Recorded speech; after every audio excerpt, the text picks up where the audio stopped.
se las mando. Okay. Hola amigas, hola amigos, aquí estamos de nuevo. Hoy, 17 de febrero, tenemos dos invitados de lujo con dos temas muy interesantes. Así que vamos a comenzar ligerito y después los vamos a presentar, ¿ya?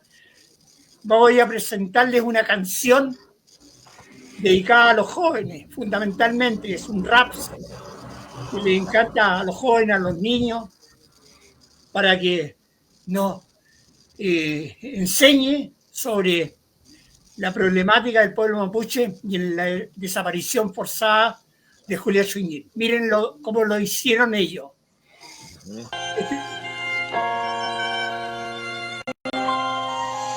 ¿Dónde está Julia Chuñil? ¿Quién la llevó lejos de su tierra? ¿Dónde está Julia Chuñil? ¿Quién se atrevió a borrar su huella? ¿Dónde está Julia Chuñil? Nuevamente Arauco tiene una pena y no es casualidad que desapareciera. Ya hemos visto antes la forma en que operan. ¿Dónde está Julia Chuñil? ¿Quién la llevó lejos de su tierra? ¿Dónde está Julia Chuñil? ¿Quién se atrevió a borrar su huella? ¿Dónde está Julia Chuñil? Nuevamente Arauco tiene una pena y no es casualidad que desapareciera. Ya hemos visto antes la forma en que operan.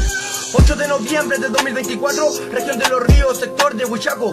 Julia Chuñil, de 72 años, salió a caminar en busca de su ganado con su perro Cholito, pero no regresaron. El tiempo va corriendo, sus hijos preocupados salen a recorrer el territorio cercano para poder entender qué es lo que había pasado. Es en esta búsqueda que sucede un hallazgo, las huellas de Julia Cholito en el barro fresco. Las ruedas de una camioneta interceptan el rastro, comienzan las sospechas que se trata de un secuestro. Todo esto sumado a que ya desde hace un tanto Julia era víctima del amedrentamiento y amenazas directas de parte de un empresario que dice ser dueño de la tierra de sus ancestros. Juan Carlos Montar, el nombre del bastardo. Exigimos ahora a Boris y al gobierno la disposición de los recursos del Estado hasta encontrar a Julia y al responsable de esto. Sabemos que es político por más que lo nieguen, por eso la cara de Julia no sale en la tele, porque es mujer mapuche que cuida el bosque nativo y no una cuica que se perdió haciendo trekking en Manquehue. Julia Chuñil, ¿quién la llevó lejos de su tierra? ¿Dónde está Julia Chuñil? ¿Quién se atrevió a borrar su huella? ¿Dónde está Julia Chuñil? Nuevamente Arauco tiene una pena y no es casualidad que desapareciera. Ya hemos visto antes la forma en que operan. ¿Dónde está Julia Chuñil? ¿Quién la llevó lejos de su tierra? ¿Y dónde está Julia Chuñil? ¿Quién se atrevió a borrar su huella? ¿Dónde está Julia Chuñil? Nuevamente Arauco tiene una pena y no es casualidad que desapareciera. Ya hemos visto antes la forma en que operan. A más de 3 meses de la desaparición de Julia Chuñil Catricura, exigimos su búsqueda y aparición con vida. En Latinoamérica matan, persiguen y desaparecen a los dirigentes sociales y a la gente que alza la voz para defender la tierra y el mar del saqueo transnacional. Latinoamérica resiste, que aparezca Julia Chuñil ahora. Bien, es el mensaje clarito. Sí, excelente. Sí, excelente. Se inspire en la realidad la gente joven y artista. Sí. Bueno, vamos a empezar nuestro programa con los temas que teníamos mencionados. Tenemos a Juan Carlos Gómez, que escribió un libro, súper interesante el libro. Yo les voy a mostrar la tapa para que ustedes vayan viendo de qué se trata. Dice,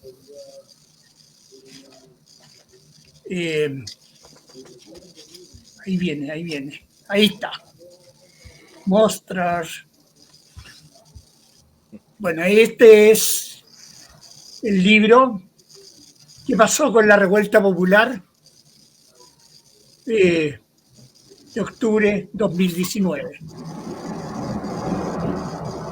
Pueden ponerse en contacto con el autor para adquirirlo. Y bueno, yo lo encontré en Google también. Así que de alguna forma podemos educarnos. Quiero que recibamos al compañero Juan Carlos Gómez. ¿Por qué no te presentas tú, por favor, Juan Carlos? Bueno, buenas tardes, buenos días o buenas noches, depende del momento en que usted vea este programa. saludar afectuosamente al profe Hugo, a Verónica, por haber hecho el contacto y por haber estar en este programa. Bueno, yo soy Juan Carlos Gómez Leighton, soy politólogo, historiador, sociólogo, y soy actualmente director del Centro de Investigación de Procesos Sociales y Políticos, CIPSAL, aquí en la comuna de San Joaquín. Yo tengo mi residencia en una comuna popular en San Joaquín y me dedico en estos momentos a ser analista político, hago distintos temas, ¿no? Desde el tema de la democracia, los partidos políticos, los procesos electorales, etcétera, y también lo que son las manifestaciones sociales como los movimientos sociales y obviamente el interés que nos causó a todos los analistas el llamado estallido social de octubre del 2019, que yo lo nombro como revuelta o insurrección, algunos lo llaman rebeldía, algunos lo llaman procesos pre-revolucionarios, etcétera. Tiene distintas acepciones el acontecimiento producido en octubre, que tiene que ver con las interpretaciones de cada uno y los marcos teóricos que uno trabaja, ¿no? Y nosotros en el año 21, porque este libro ya tiene sus años, el libro que acaba de presentar Hugo es un libro que ya tiene sus años, es un libro que fue producido en marzo del 2021 y que tiene que ver con una cosa bien interesante, tiene que ver con la participación de 3 analistas, historiadores, economistas, en una escuela de formación universitaria en La Serena. Y ahí nosotros participamos invitados, Rafael Agacino, el economista, educador popular, Igor Goikovich, un historiador popular también de historia social, y yo, Juan Carlos Gómez Leighton. Gómez Leighton, por favor, siempre. Gómez Leighton, nunca dejar de nombrar a el Leighton. Y nosotros y otro compañero de Valparaíso, Camilo Haga, desgrabó y puso en texto las conversaciones que habíamos hecho nosotros. Entonces ahí a mí se me ocurrió compilar y agregar algunos otros textos más sobre la coyuntura que se estaba viviendo, haciendo un análisis de lo que había pasado con la revuelta, y nosotros, con Igor, con Rafael y yo, hicimos una interpretación coincidente, aunque diferente entre los 3, pero que anunciábamos de una u otra manera la situación que se produjo más adelante.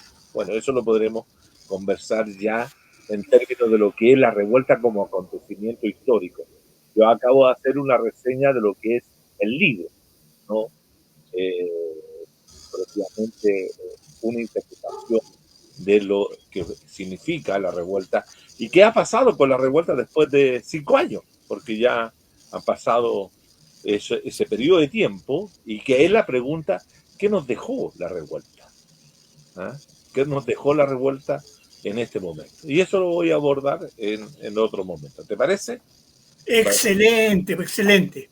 También nos acompaña Mario Villanueva, que es del movimiento No Más AFP, y lo vamos a abordar ese tema para que ustedes sepan cómo vamos en la reforma, qué cosas aporta o no aporta esta reforma. Así que ese tema lo vamos a arreglar en la media hora que viene después, ¿eh? Así Perfecto. que tenemos los 2 temas. Mario, por favor, preséntate tú también. Bueno, ya en la semana pasada estuvimos presentes en este mismo programa, hicimos una presentación que la reitero. Soy Mario Villanueva, asistente social, uno de los fundadores, junto con Luis Mesina, de la Coordinadora Nacional de Trabajadores y Trabajadoras No Más AFP. También, hoy día estoy jubilado, pero fui dirigente sindical, miembro del directorio y en algún momento vicepresidente de la FEMPLU, la Federación Nacional de Profesionales Universitarios de los Servicios de Salud. Bueno, y buena parte de mi vida he estado ahí luchando durante la dictadura, y semiclandestino, por un lado, digamos, o semilegal, mejor dicho, y Y bueno, y después del retorno a la democracia, digamos, empecé a ejercer mi profesión y bueno, llegué a ser, como señalé, dirigente sindical. Y el año 2013, perdón, junto con Luis Mesina y una cantidad de alrededor de 25 organizaciones sindicales, formamos la Coordinadora Nacional de Trabajadores y Trabajadoras No Más AFP, que la primera tarea que nos dimos, y de eso vamos a hablar en la segunda parte, fue, bueno, crear una propuesta, porque en general siempre los movimientos sociales hacen denuncia, hacen el diagnóstico, pero no proponen. Bueno, nosotros desde el primer momento nos dimos la tarea de elaborar una propuesta de un nuevo sistema de pensiones, que es la que hasta el día de hoy mantiene su vigencia y que se la hemos presentado a todas las autoridades públicas, a todas, partiendo por la presidenta de la República de aquel entonces, Michelle Bachelet, a los parlamentos, elaboramos con la propuesta un proyecto de ley, digamos, que se lo entregamos a los parlamentarios, lo hemos entregado a académicos, todo, y nadie ha podido cuestionar esa propuesta. Pero me quedo hasta ahí para que entremos en el primer tema, y después entramos ya más, como tú señalabas, Hugo, en la segunda parte al tema de pensiones. Bueno, saludar a Juan Carlos Gómez Leighton, digamos, que nos estamos conociendo en este programa y vamos a poder también hacer algún intercambio sobre este interesante tema, que es el estallido y la revuelta social del 2019. Bien. Bueno, se trata de un libro que plantea esta pregunta, que a lo mejor no hemos hecho esa pregunta, pero hay tanto que ocurrió, tantos hechos en un periodo histórico tan diferente, de todos los periodos históricos que uno ha tocado vivir en la vida, uno no se acuerda de algo tan diferente que le tocó vivir. Imagínate todo lo que tuvimos. Fueron casi 6 meses de protesta social y marchas gigantescas de millones de personas, movimientos de todo tipo que se fueron a expresar. Tuvimos casi 6 meses de eso. Después vino casi un año de confinamientos, 11 meses de confinamiento por la pandemia. Posteriormente hubo de todo. Hubo un acuerdo el 15 de noviembre de 2019, un acuerdo de los partidos políticos principalmente, que se llamó Por la Paz y la Nueva Constitución.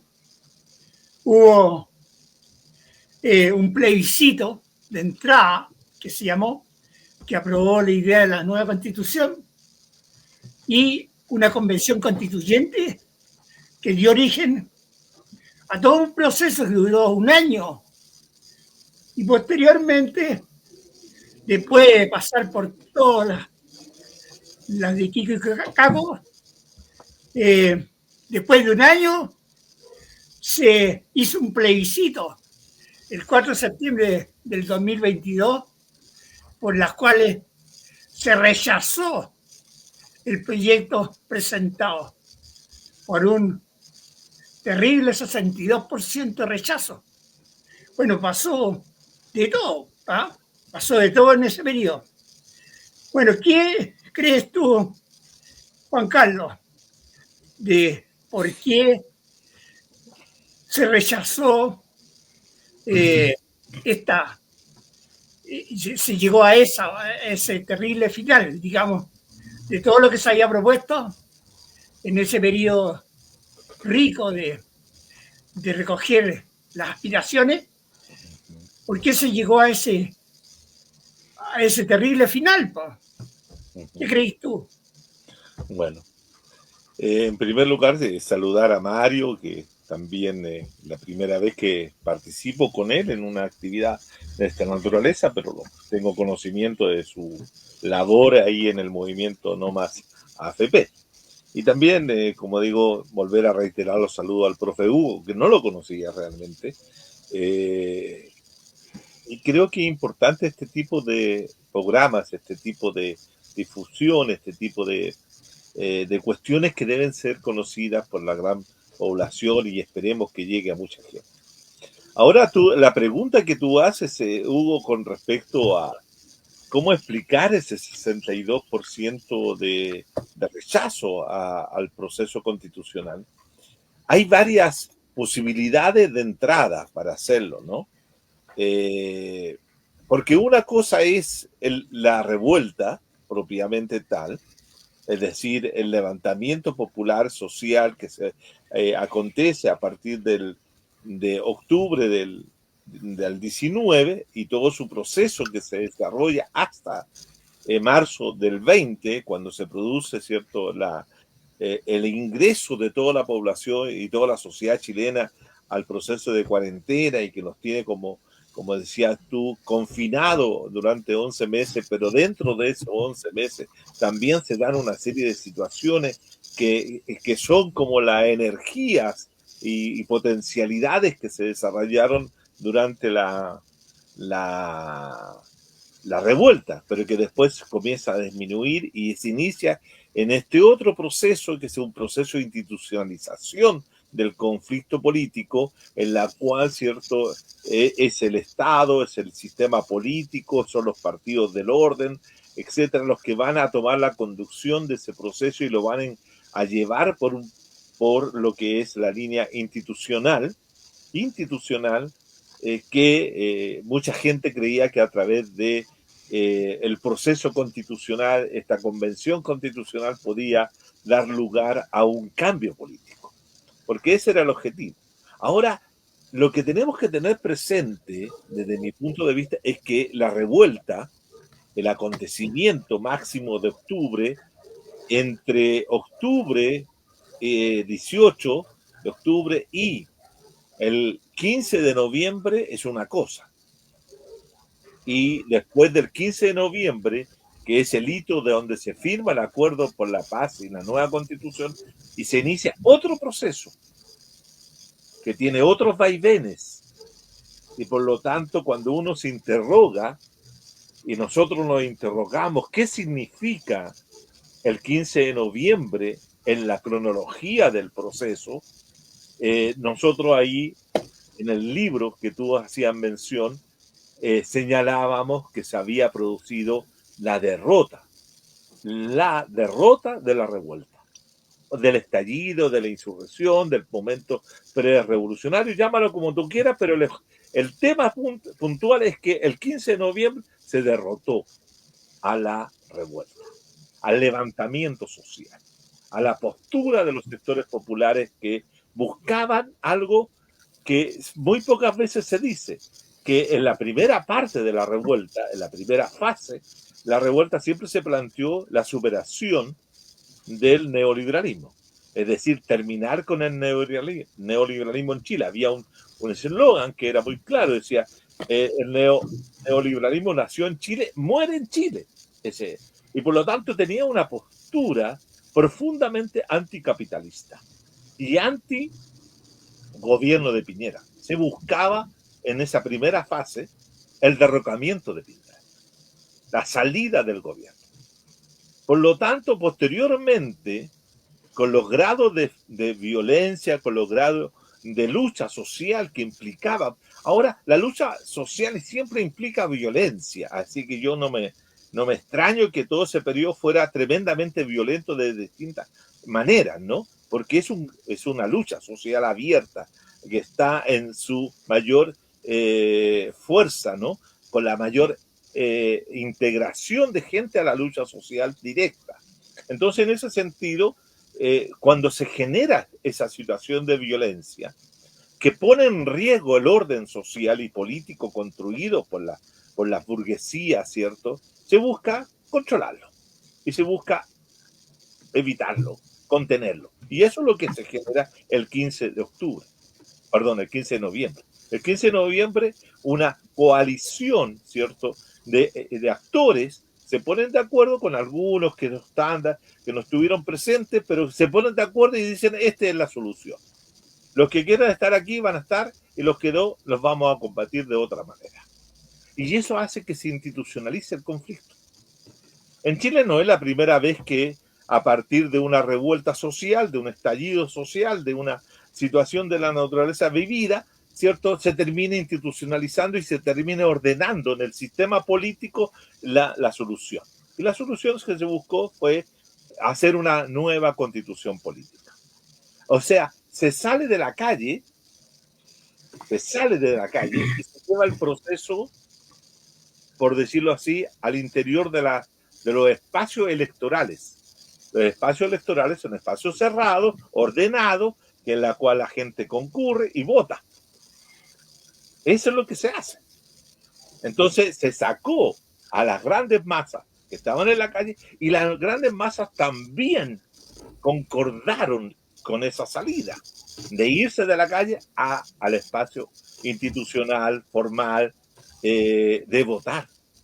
Entonces aquí hay una cosa bien interesante, es cómo, ¿cierto?, lo que se abre con una salida a la calle, con manifestaciones, se cierra a través de un proceso institucional electoral.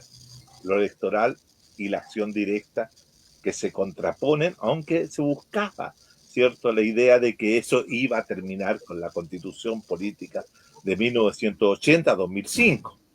Pero ese es un dato muy importante que hay que tomar en cuenta para poder explicarse posteriormente lo que sucede. En Chile, y esto yo creo que es lo que hace la diferencia tal vez con otras interpretaciones que se han hecho sobre la revuelta, hay que ubicar la revuelta dentro de un tipo de sociedad. Y hay que ubicarla dentro de este tipo de sociedad con el tipo de ciudadanos que hay en Chile hoy. Nosotros somos una sociedad profundamente neoliberal. Por eso mis diversos libros que yo he trabajado, y tengo 2 publicados, que son también los que acompañan a esta exposición, ¿cierto?, la sociedad neoliberal chilena. La sociedad neoliberal chilena tiene nuevas formas de ciudadanía. Ya el ciudadano neoliberal no es de la misma factura, de las mismas características que tenía el ciudadano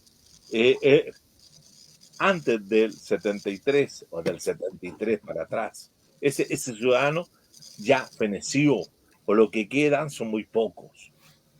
Por lo tanto, la ciudadanía en Chile cambió. Y ese ciudadano se manifiesta de manera distinta a las formas como lo hacían.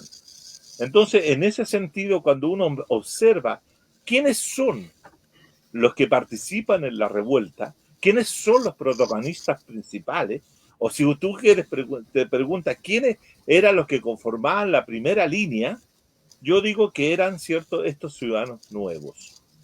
Y que en mis libros, en mi interpretación, yo distingo 3 tipos de ciudadanía en la sociedad neoliberal. Una ciudadanía tradicional, que era la que, curiosamente, es la que concibe la ciudadanía como se concebía en el siglo XX, es decir, participan, votan, son adherentes a partidos, etcétera, pero era dentro de la sociedad chilena un grupo muy pequeño. Menos del 50% de la población pertenecía a ese grupo, independientemente si votaban por la derecha, si votaban por el centro o votaban por la izquierda. Eran ciudadanos tradicionales en ese sentido, pero con comportamientos profundamente neoliberales, ¿ya? Y también existía otro grupo más pequeño, que eran los que yo llamo ciudadanos subpolíticos, no porque fueran inferiores, sino que la definición de subpolítico es de un sujeto que hace política en los márgenes del sistema, que no se integra ni participa en los procesos del sistema político neoliberal, sino que los critica desde afuera, ¿no? Y por lo tanto no es un sujeto que esté dispuesto a participar en procesos electorales, etc. Ese ciudadano en Chile se había ido incrementando a partir de la década de los 90 en adelante, profundamente. Y son chiquillos que a veces no eran electores, no votaban, eran desde los ex militantes de los partidos de izquierda y hasta los grupos anarcos, nuevas formas de anarquía o nuevas formas de organización política anarquista que existe hoy en día. Es una gran franja de hombres y mujeres de distintas edades que convergen en una posición profundamente crítica con el sistema. Y son esos los primeros en que realizan la actividad de la revuelta en octubre. Son los primeros que hacen el EVADE. Si uno se pregunta, ¿quién hace el EVADE? Lo hacen los estudiantes secundarios, que son menores de 18 años, tenían 14, 15 años en ese momento, y son los que hacen el EVADE. Ellos son los que convocan al proceso de protesta en la cual se van a incorporar otros sectores ciudadanos, otros sectores etarios a la participación. Pero quien conduce la primera línea, yo lo que he podido estudiar de toda la primera línea, son gente que calza perfectamente dentro de la definición de estos grupos subpolíticos que son profundamente políticos, pero están fuera del sistema. Y por eso son antisistema. Que yo creo que el hecho de que estén fuera del sistema lo hace antisistema. Los que están dentro del sistema siempre van a buscar a resolver las cosas dentro del sistema. Y dentro de esa misma ciudadanía, nombré dos, los ciudadanos tradicionales, los ciudadanos subpolíticos, hay una tercera gran conformación de un ciudadano propio de las sociedades neoliberales, que no solamente lo encontramos en Chile, sino lo encontramos en todas las demás sociedades neoliberales latinoamericanas y incluso, ¿cierto?, europeas, etcétera, que son los ciudadanos no políticos. Es decir, son aquellos que han renunciado a la política porque la política les molesta, porque la política les genera odiosidades, porque la política no les soluciona problemas inmediatos, y todos esos problemas los encuentran y los solucionan fundamentalmente en el mercado. Y por lo tanto en Chile iba creciendo, yo tengo estudios sobre eso, iba creciendo un gran porcentaje de población que no se identificaba ni con los partidos políticos, ni con la clase política, nada, absolutamente nada. Para ellos, el no votar el día de las elecciones, para ellos irse a la playa, comerse un asado o irse a los moles que estaban abiertos, qué sé yo, hacer cualquier otra cosa, pero nunca de tomar una decisión política. ¿Por qué? Porque no les interesa la política. Sin embargo, teniendo ese comportamiento, ese grupo siempre tenía una posición que le molestaba la actividad política. Y les molesta la actividad política. Es decir, para ellos, lo ideal como sociedad es que no exista la política. ¿Por qué? Porque la política es conflicto, porque la política siempre es discusión, negociación, acuerdos, y entonces todo eso lo encuentra como algo negativo. Entonces lo rechaza. Y ese grupo fue creciendo permanentemente, y fíjense que después del 12, del año 2012, cuando se aprueba el voto voluntario, esa gente queda feliz, porque puede irse tranquilamente sin ningún problema, y creció. Fíjense que en las últimas elecciones del proceso electoral, ¿cierto?, teníamos elecciones donde votaba el 30, o el 40, 42, 49% de la población. Y quedaban miles de personas, millones de personas fuera. ¿De dónde estaba esa franja? ¿Qué es lo que pasa? Fíjate tú que un dato interesante. ¿Qué es lo que pasa con el plebiscito de entrada? Ese plebiscito de entrada se hizo con el voto voluntario.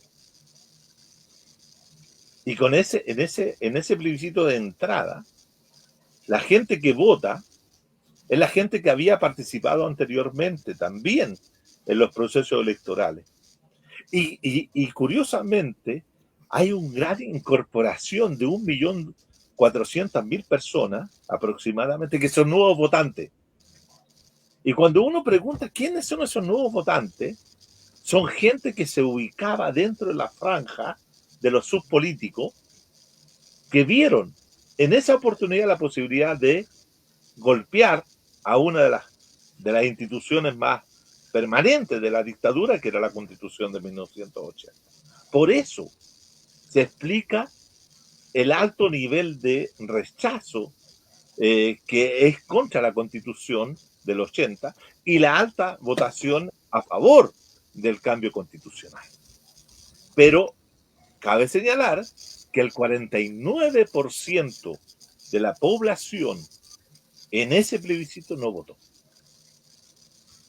O sea, que seguía manteniéndose ese grupo de personas que no votaba y no sabíamos qué opinaban, qué planteaban o qué es lo que decían. Mi estudio te dicen, Hugo, que esa gente ya tenía manifestaciones totalmente contrarias a la democracia, y abogaban por sistemas de autoritarios políticos. Y habían aparecido ya en contra de las manifestaciones populares, fíjate, en dos momentos. Una, en el 2010, cuando fueron el terremoto de 2010 abrió también un ciclo de protestas pequeños en la cual los sectores populares buscaron, ¿cierto?, solucionar los problemas de abastecimiento a través de los saqueos, etcétera. Y esa gente se vistió de chalecos amarillos, salieron a las calles, se armaron para enfrentar a los grupos que supuestamente le venían a saquear a ellos. Y posteriormente, en octubre, también aparecieron.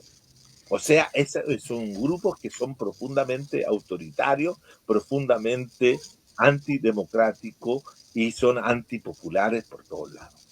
Y para ellos, esos grupos que yo lo he estudiado bien, esos grupos son profundamente nacionalistas y son que ellos consideran, porque han sido formados, constituidos en la sociedad neoliberal, que el mercado es lo principal y lo que les debe resolver sus problemas, no la política. Y por lo tanto la política solamente entorpece el mercado. ¿Capta? Entonces, en ese sentido, ese grupo que de repente, de la noche a la mañana, los creativos de la casta política, como le llaman algunos, la clase política, ¿cierto?, deciden que por la importancia que tiene el proceso constitucional, la aprobación del nuevo texto tiene que ser con voto obligatorio. Y por lo tanto, obligan a un grupo de personas que no tenían ningún interés en la política, que no tenían ninguna perspectiva de participar, lo obligan a participar tras multas, etc. Si tú le agregas a esa situación todos los elementos de errores que cometió la convención, a toda esa situación de errores, de cosas que no se entendían, de discusiones o las mismas oposiciones que la constitución de la convención encontró en los grupos que estaban enquistados en el Partido del Orden, Partido Socialista, Partido Demócrata Cristiano y otros, ¿cierto?, se opusieron a muchas medidas de la Constitución de septiembre del 22.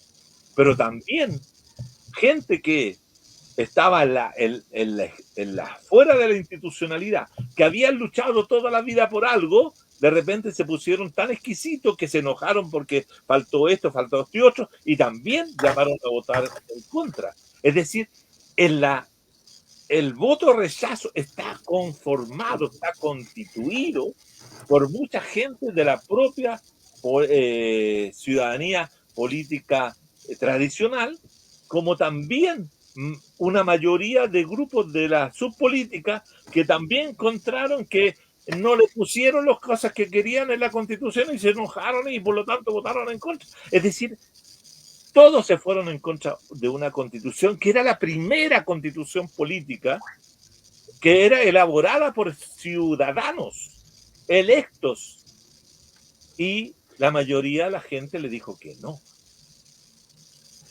Y eso generó esa derrota. Ahora, ¿por qué se produce esa derrota? ¿Sabes por qué? Porque hay un dato muy importante. La sociedad chilena, desde el año 1988, con el tema del plebiscito constitucional de ese año, esa ciudadanía fue acostumbrada a decirle, mire, no pida cambios estructurales, no busque transformaciones globales, no se plantee cambios revolucionarios. Lo que nosotros siempre tenemos que tener en cuenta es la estabilidad, la gobernabilidad y el cambio mínimo. Apuntar al cambio mínimo. Y por lo tanto, la gran mayoría de la población La gran mayoría de la población se acostumbró a la idea de que los cambios tenían que ser sin trauma, que no provoque una conmoción. Y el octubre del 2019 produjo conmoción, produjo zozobra, produjo en la sociedad general una idea de que entrábamos en una fase de transformaciones radicales que no sabíamos para dónde íbamos. Y por lo tanto, la sociedad neoliberal, que es una sociedad por sí conservadora, tomó la decisión de mantenerse en esa condición de sociedad neoliberal, buscar reforma para poder hacer que el neoliberalismo y la sociedad neoliberal siga funcionando. Eso explica, por ejemplo, que hoy día la reforma previsional que partió siendo no más AFP, termine siendo más AFP. Entonces, y por eso no hemos visto, hasta ahora, no hemos visto, tal vez podemos equivocarnos con lo que voy a decir, no hemos visto masas en las calles, como vimos en el 17 cuando se hizo la primera manifestación de no más AFP, 2016. El 16, que fue enorme, que fueron millones de gente ahí en Santiago, y nunca más vimos eso. Porque después, ¿qué es lo que predominó? ¿Qué es lo que predominó después? La idea que la plata es mía. ¿Por qué? Porque una sociedad neoliberal es profundamente individualista. Pero eso primó después a partir del proceso constitucional. O sea, ahí surge la idea de la plata es mía. Claro, pero ¿sabes por qué también es importante saber por qué? La consigna no más, la plata es mía, ¿tiene sentido y le hace sentido a mucha gente?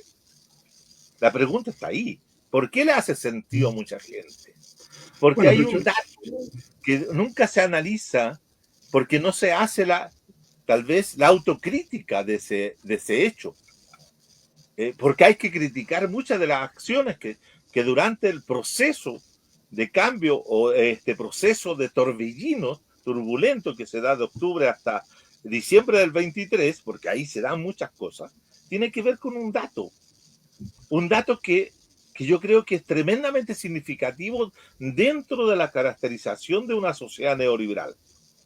Una sociedad neoliberal, ¿cierto?, es individualista, profundamente individualista, sí, donde coloca el dinero por sobre cualquier otra cosa. Y hay el dato que yo lo he discutido, lo he planteado en muchas cosas, en muchas otras partes. Por ejemplo, el dato del retiro. Yo nunca estuve de acuerdo con la política del retiro, no por las consideraciones que hacen los neoliberales, sino la consideración siguiente. Primero, tú estabas usando a través de, o estabas planteándote que los trabajadores solucionaran su problema con su propio dinero. Lo que era un problema del Estado, se lo trasladábamos al individuo. ¿Y eso qué es lo que hizo? De la noche a la mañana, 7 millones, si no me equivoco, 7 millones, y tú puedes tener, Mario, mejor exacta esa cifra, 7 millones de trabajadores y trabajadoras se encontraron con, por lo mínimo, 1,5 millones de pesos en el bolsillo. Claro. Sí. Mira, yo he hecho encuesta. No, de acuerdo, sí, mira. Pero a mí me gustaría pegar porque si no, se va a ir todo el tiempo. Mira, yo con la plata de la AFP, con el retiro, la junté con la de mi señora y nos compramos una parcela en tal lugar. La otra, yo arreglé mi casa, yo me compré un auto, yo me compré esto.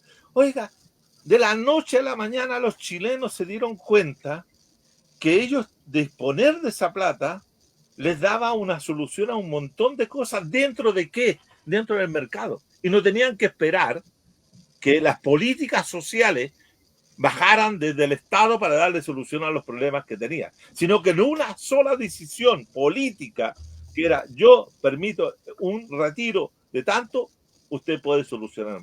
¿Qué es lo que ocurre con el gobierno de Boric? el gobierno de Boric comete el grave error, porque está maniatado por los poderes neoliberales, de no hacer aquello que había prometido o se buscaba, que era el cuarto retiro. Y el cuarto retiro rechazado. ¿Te acuerdas? A comienzos del gobierno. Entonces, de ahí los sectores populares le retiran el apoyo a Boric. ¿Por qué? Porque dice, este tipo al principio estaba de acuerdo y ahora que está en el gobierno, que nos puede dar plata y nosotros hacerla gastar en lo que sea, no nos permite. Fíjate que el otro día escuchaba... Oye, pero espera un poco, nos quedan 15 minutos del programa, entonces, Sí. digamos, no he podido decir nada, digamos, a destinar media tiempo a un programa. Yo creo que esto da para un programa entero, pero permíteme opinar. Pero quería decir lo siguiente, Mario, con esto termino y me callo. Termina. El otro día, escuchando una entrevista a que le hacían a Óscar Guillermo Garretón, subsecretario de Economía durante el gobierno de la Unidad Popular, sí, y criticando en esa entrevista la política que había desarrollado el compañero Pedro Buscovich, que era el que dirigía el proceso, él dijo, mire, Buscovich hizo exactamente lo mismo que hicieron los retiros en Chile. Y entonces le pregunta, ¿qué hicieron? Que le dieron plata a los sectores populares que no debían dar. Porque eso generó inflación, generó una serie de distorsiones en la economía. O sea, Garretón, que él mismo propició ese tipo de situaciones, etcétera, durante la Unidad Popular, hoy día dice, ¿cuál es el pecado? El pecado que los sectores populares no pueden tener dinero, tienen que tener siempre escaso dinero. Y por esa razón... Bueno, pero es bastante discutible la opinión de Garretón, si me permites decirlo. Bueno, sí, digamos. Por eso lo estoy colocando como que es discutible, pero estoy diciendo que el principio fundamental, porque Garretón ya es un capitalista, es que un ya converso, no es un converso. Oye, por eso, entonces, diciendo... Yo creo que nos va a quedar programa para tema para otro programa, para que nos pongamos después de acuerdo, Juan Carlos Gómez Leighton, por favor. Y ahora lo que nos queda de programa, mira, le hago una pausa y empezamos al tiro.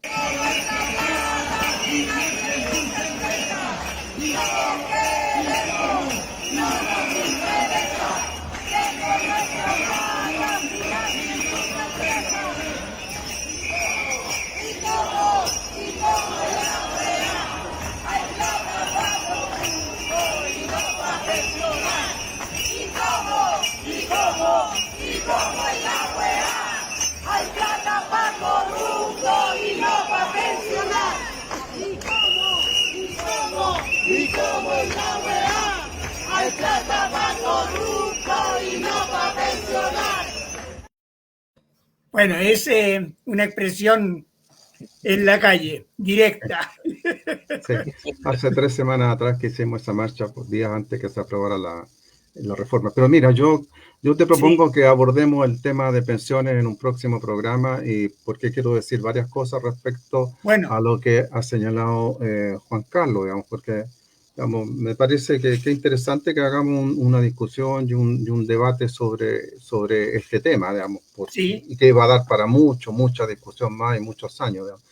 Pero, digamos, a ver, lo primero, digamos, yo comparto, digamos, que el estallido y la revuelta fue la expresión, digamos, del rechazo al modelo neoliberal que se nos había impuesto desde la dictadura, y que en particular fue consolidado con 3 grandes transformaciones que hizo la dictadura. Uno, el plan laboral de José Piñera, digamos, que liquidó y atomizó al movimiento sindical, digamos, lo dejó sin la posibilidad de poder desarrollarse y poder expresar, digamos, y digamos, fue el broche de oro, digamos, a todo lo que fue el exilio, la muerte, la tortura contra los dirigentes sindicales, porque el principal golpe que dio Pinochet, digamos, y las Fuerzas Armadas y los civiles fue contra el movimiento sindical, sin desconocer a otros sectores. Había que liquidar a la principal fuerza de transformación y de cambio de este país. Lo segundo fue la reforma de pensiones, la instauración del del sistema de capitalización individual de las AFP, digamos, para poder generar un mercado, un fondo, digamos, para favorecer al mercado de capitales, a la gran empresa, al desarrollo del gran empresariado. ¿Ah?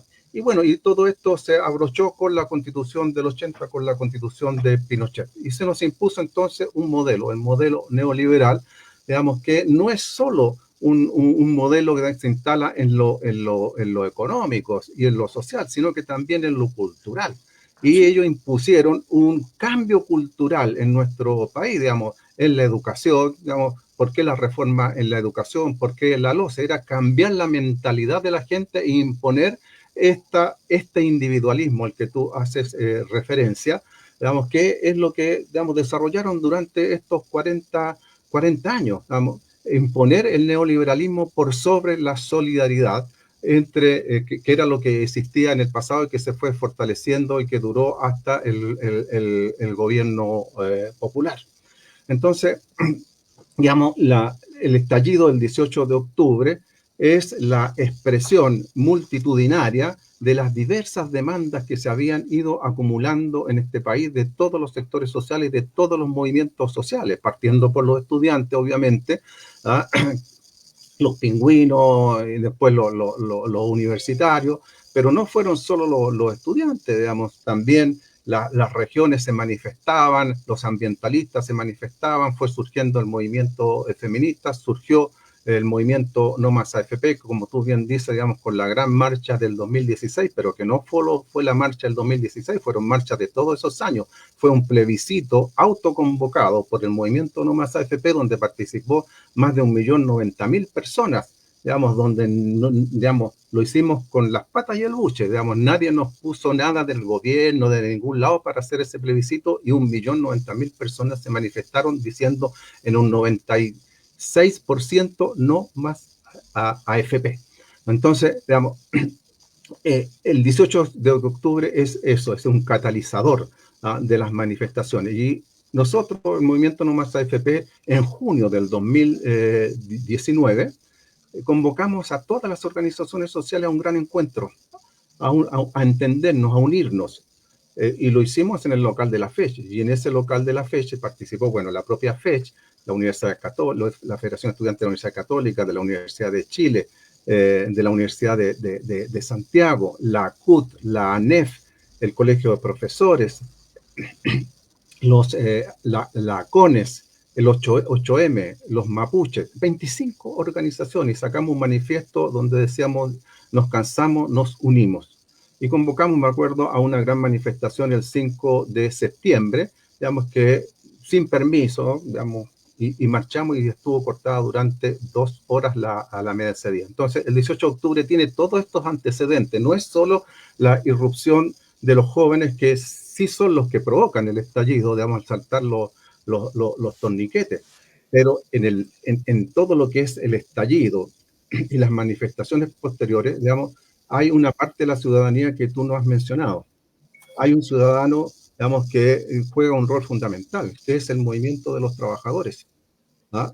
Los trabajadores estuvieron allí presentes, jugaron un rol muy importante, que si bien no fueron los convocantes, digamos, sí, digamos, se conformó en esos días, inmediatamente ya el día lunes, ahí en la sede de la CUT, las organizaciones que constituimos en junio, el movimiento Unidad Social, digamos, donde estaban los trabajadores, bueno, convocamos a la marcha del día miércoles, al mediodía, desde Plaza Italia a Plaza Los Heros, y que fuimos convocados por la comandante de la zona en estado de emergencia, actual comandante en jefe del ejército, que nos convocaron, digamos, para que explicáramos qué queríamos, digamos. Bueno, dijimos, queremos marchar, digamos, para llevar nuestras demandas. Bueno, tuvimos un interesante diálogo que no me da el tiempo para explicarlo en estos momentos, digamos, y ahí, digamos, el bloque sindical se constituye dentro de este grupo de más de 200 organizaciones que se juntaban todos los días en la tarde ahí en la Central Unitaria de Trabajadores,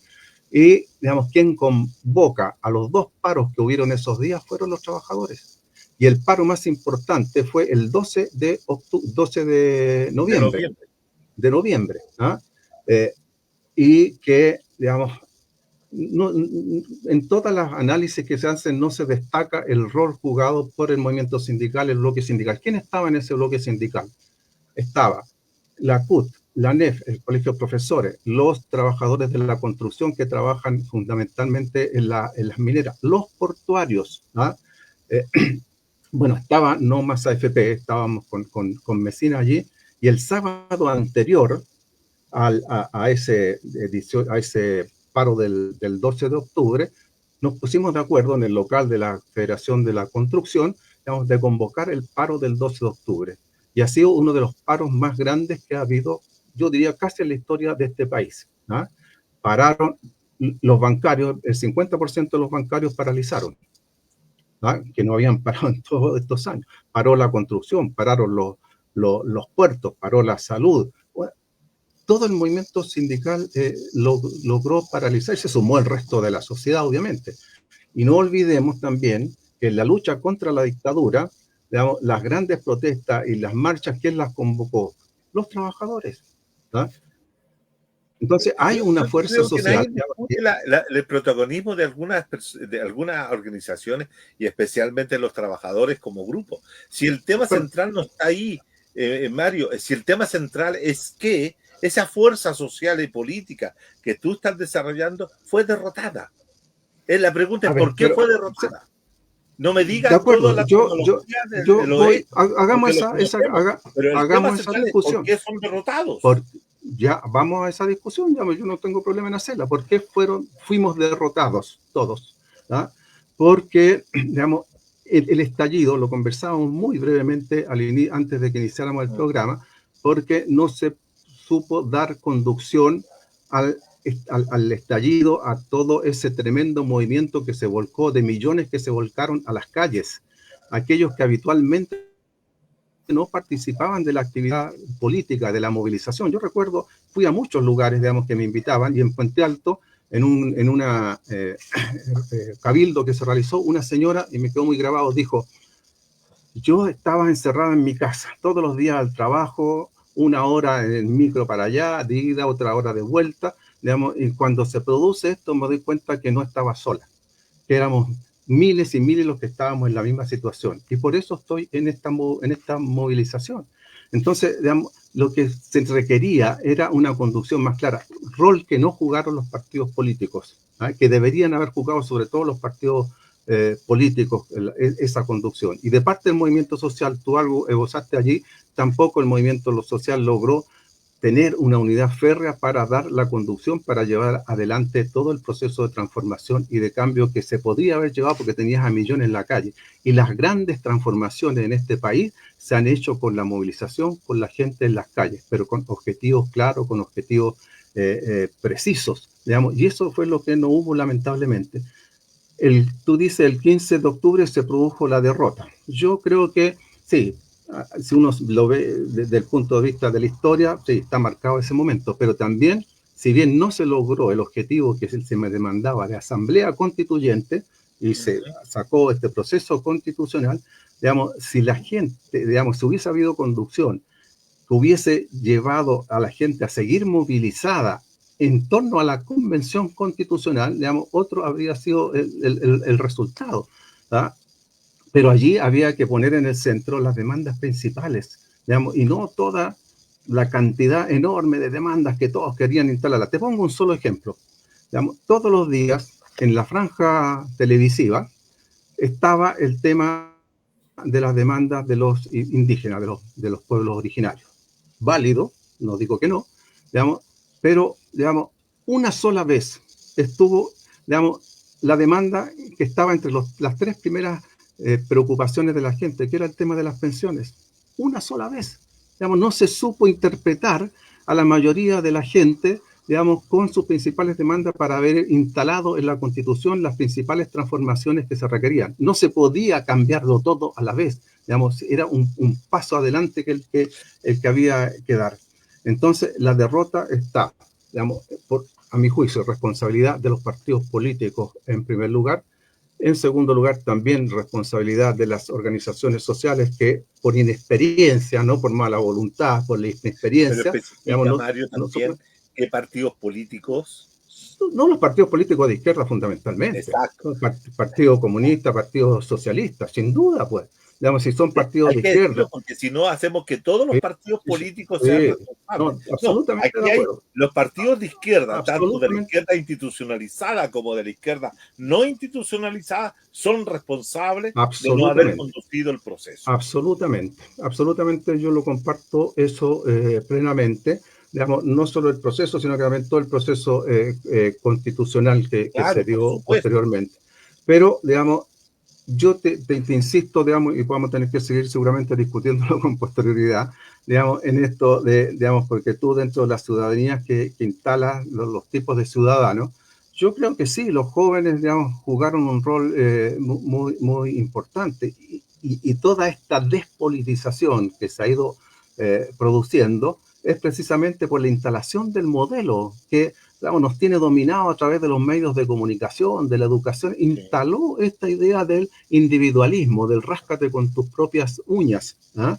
Y eso ha llevado entonces a que la gente se conforme a veces con migajas, como es el tema de las pensiones hoy en día. ¿Ah? Yo estoy de acuerdo contigo en ese punto, totalmente de acuerdo. Claro, y digamos, ¿y qué es lo que se hace con la reforma de pensiones? ¿Quiénes son los que ganan? Las AFP. ¿Ah? Y los dueños de las AFP, las grandes compañías de seguro transnacionales, digamos, que van a tener un 6% más de la cotización de los trabajadores, claro, que la pagan los empleadores. Ese tipo de acuerdo, yo estoy de acuerdo contigo eso, porque es evidente que es así. Pero ¿cómo se traduce eso en la gente? Ese es mi punto. La gente no ve lo mismo que estás viendo tú, o lo que estás leyendo tú, o lo que estamos leyendo nosotros, que sabemos que los tres somos pensionados, lo más probable. Y lo más probable es que los tres nos vamos a ser beneficiados directo por una serie de circunstancias. Pero nosotros podemos tener ese juicio, pero la gente no tiene ese juicio. ¿Sabes por qué? Porque yo tengo la impresión de que cuando uno conversa con las personas de sectores populares, ellos dicen, bueno, yo tenía mi plata rindió, mi plata da, es mejor que ellos la administren que la administre el Estado, porque se ha creado. Y como bien dice... se la crearon, la creó la clase dominante, que domina el Estado. Una posición anti-Estado total.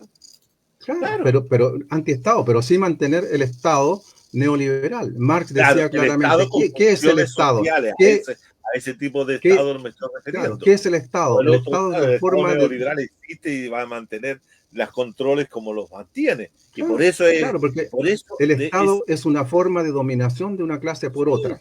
¿Ah? Por supuesto. Y bueno, y ellos dicen no el Estado, pero sí, digamos, usan el Estado, digamos, para su beneficio, para el beneficio de la clase dominante, digamos, para beneficiarse, digamos, de sacar una reforma de pensiones que le entrega, digamos, entre 4.500 a 6.000 millones de dólares más cada año, más allá de los 14.000 que reciben todos los años por las cotizaciones de los trabajadores. ¿Ah? Y eso, claro, ahí el Estado, digamos, sí, el Estado tiene que asumir, ¿no? Entonces, digamos, es una discusión que nos instalaron a través de los medios de comunicación a la cual, digamos, no tenemos acceso.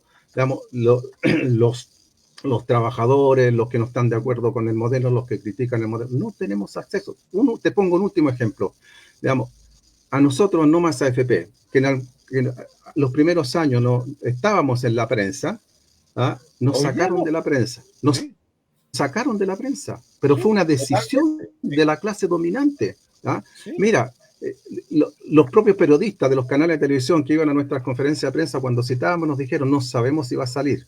Y después terminaron diciéndolo, hay una desde las direcciones, desde los editores de los canales, está la orden de que no salga más Mesina, que no salga no más AFP.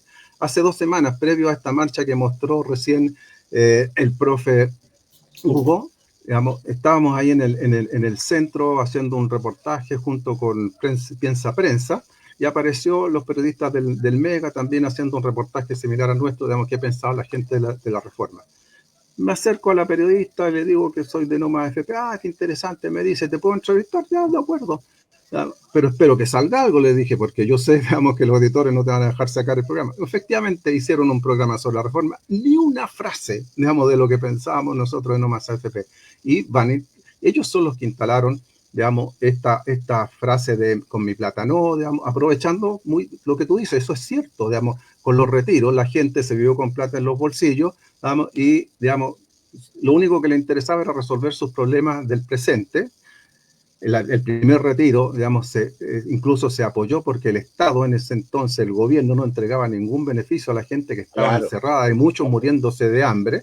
Digamos, bueno, había que de alguna manera ayudar a resolver los problemas de la gente, pero claro, lo supieron utilizar muy bien para decir con mi plata no, e instalar esta idea, digamos, de que la plata es tuya, ¿ah? Y por lo tanto, digamos, no hicieron que la gente pensara en su futuro, digamos, tuviera en cuenta en su futuro con qué pensión se iba a jubilar. Hoy día el 74% de la gente, digamos, tiene menos de 20 millones en sus cuentas de ahorro. Con 20 millones, las pensiones que está sacando son menos de 100 mil pesos. ¿Ah? Sí, en septiembre del año pasado, las mujeres que se jubilaron, la mitad de ellas sacaron pensiones de 47 mil pesos. ¿Ah? Entonces, claro, el tema les va a venir después. ¿Ah? ¿Y quién está asumiendo la responsabilidad de las pensiones? No son las AFP, es el Estado. ¿Ah? El Estado hoy día paga el 84% de las pensiones, el 84%. Las AFP apenas el 16% de las pensiones. Pero fíjate que hay una cosa todavía más perversa, Mario, acerca de lo que tú dices, que tiene que ver con la creación, lo ponen como muy, muy celebrado, pero la creación de la pensión universal garantizada tiene justamente una perspectiva disciplinaria, porque a las personas que le dan la pensión, con lo cual tú le das inmediatamente 220 mil pesos. 224 hoy día. 224, ¿te das cuenta? Entonces, esa es una forma de disciplinamiento.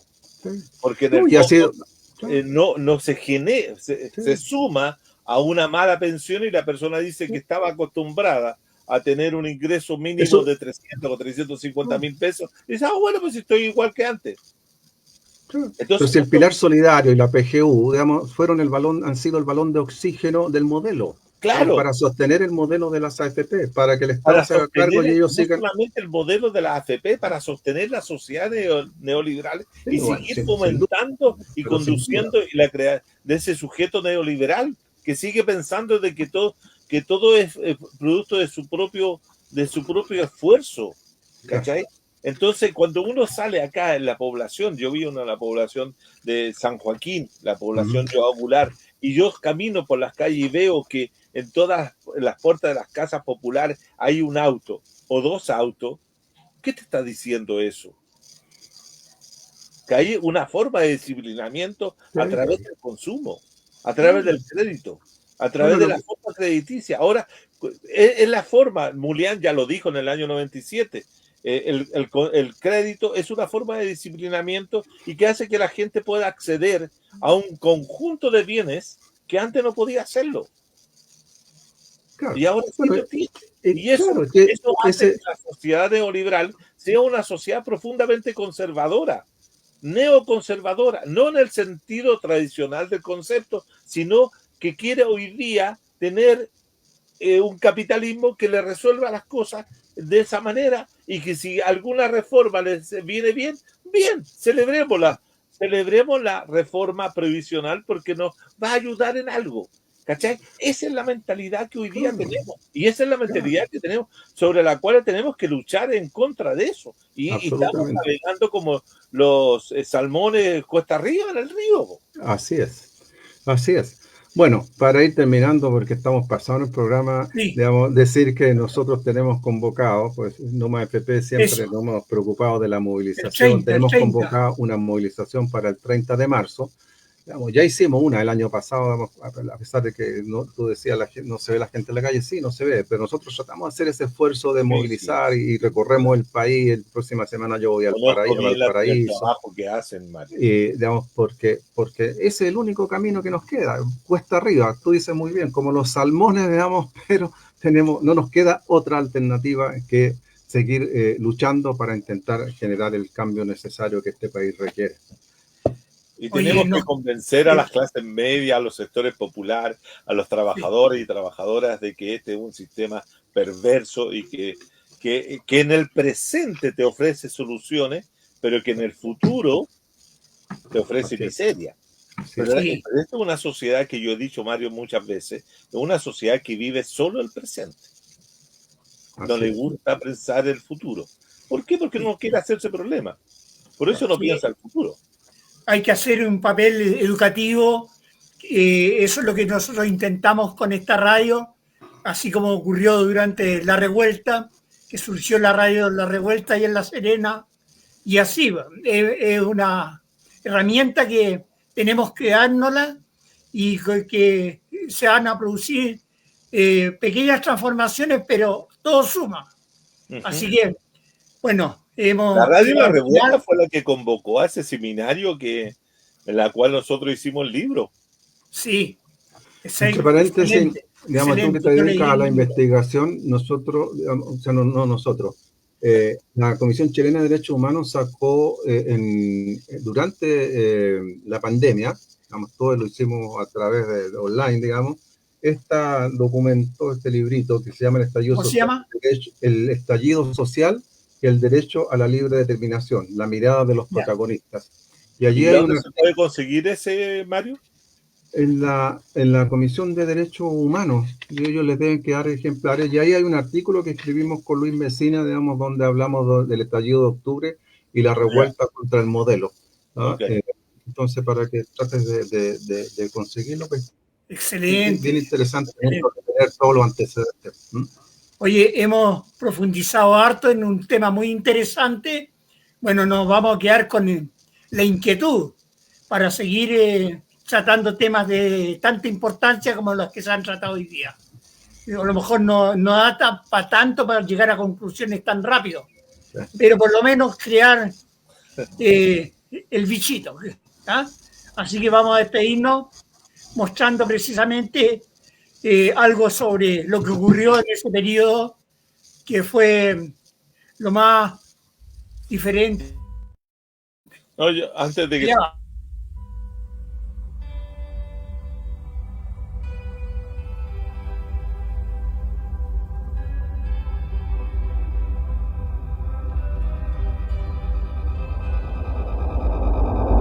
Compañera, amiga, tú de la primera fila, embestida en rebeldía, eres fuerza que nos guía, que el mundo entero sepa, te dispararon sin tregua, por la paz ellos dijeron, torturando a nuestro pueblo.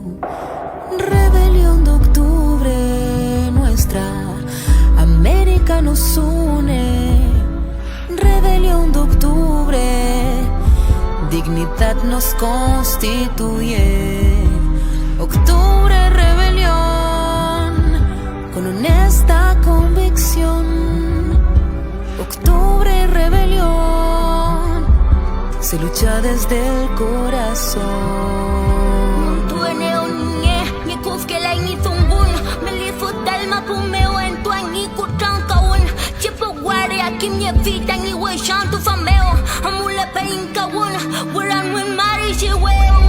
Pactaron silencio, firmaron un acuerdo, escondieron documentos.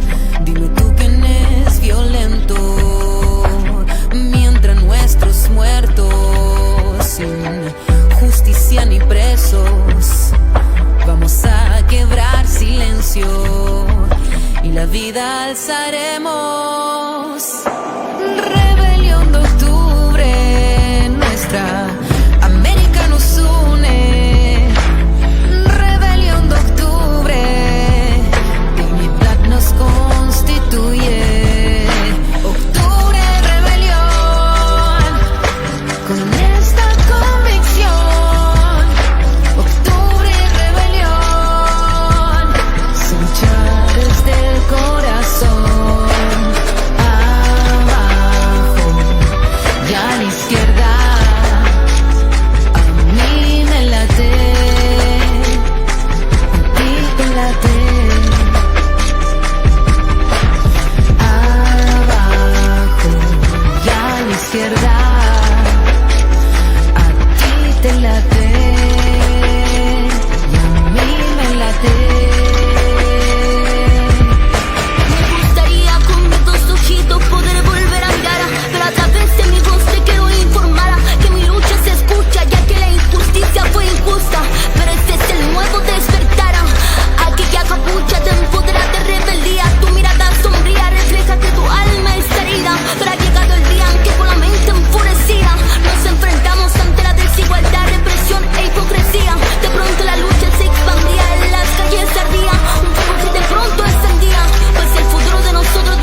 es el final de nuestro programa.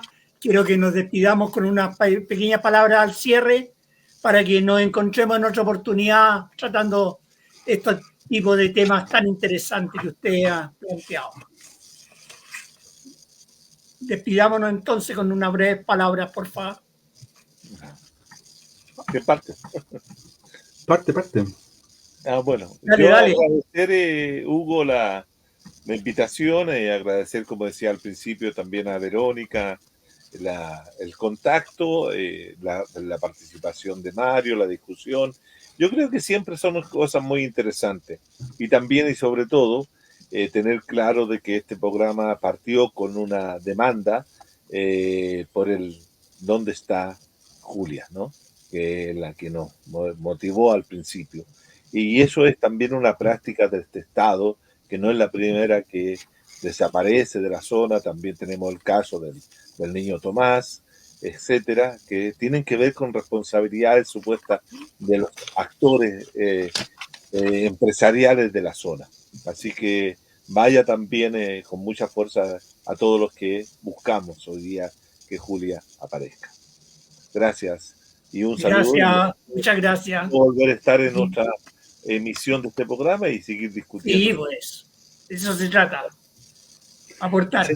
Mario. Bueno, muchas gracias también por la invitación al profe Hugo. Un gusto de haber conocido y conversado con Juan Carlos. Comparto, digamos, su inquietud en términos de la situación de Julia Cuñil. Digamos, estamos volviendo en este país a tener detenidos desaparecidos o desaparecidos, digamos. Y claro, ya van 3 meses en que Julia salió, digamos, y no hay rastro de ella. Y lamentablemente no hay una actitud firme de parte del gobierno para impulsar su búsqueda. Porque, digamos, quien tiene que asumir la principal responsabilidad, a mi gusto, aquí es el gobierno. Digamos, y no le pidamos a los medios de comunicación que hagan algo, porque están más preocupados por la chica, digamos, lamentable que desapareció ahogada en el lago Villarrica, que todos los días están los medios hoy día diciendo que había aparecido una zapatilla de ella.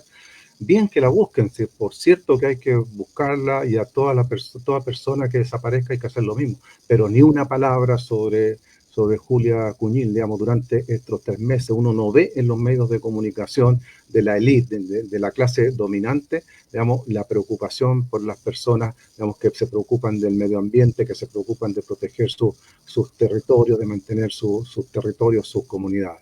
Así que me sumo a ese llamado, a esa preocupación que debemos mantenerla siempre presente hasta que aparezca Julia Cuñil. Así muy que bien, un gusto de haber compartido y será la oportunidad. Sí, muy bien. Muchas gracias a ustedes por que han enriquecido esta radio con sus presentaciones. Así que se las agradezco mucho porque se ha entendido todo lo que ustedes han planteado y ha sido un aporte importante pensar en grande para remontar y hacer de nuevo la historia que la dominen los trabajadores, los pobres, de todas partes. Así que adiós, y estamos esperando organizar un 8 de marzo. El programa del 8 de marzo se va a adelantar al 3 de marzo, el lunes 3 de marzo. Las compañeras están preparando ese programa. Así que todas las compañeras están convocadas a participar el 3 de marzo en el programa del Día Internacional de la Mujer, que es el punto de partida del año, de las movilizaciones importantes, empezando por las demandas sectoriales de género del Día Internacional de la Mujer. Nos vemos entonces hasta la próxima vez, ¿ya? Ahí terminamos. Gracias. Ok, adiós, un gusto. Chao, chao. Chao, chao.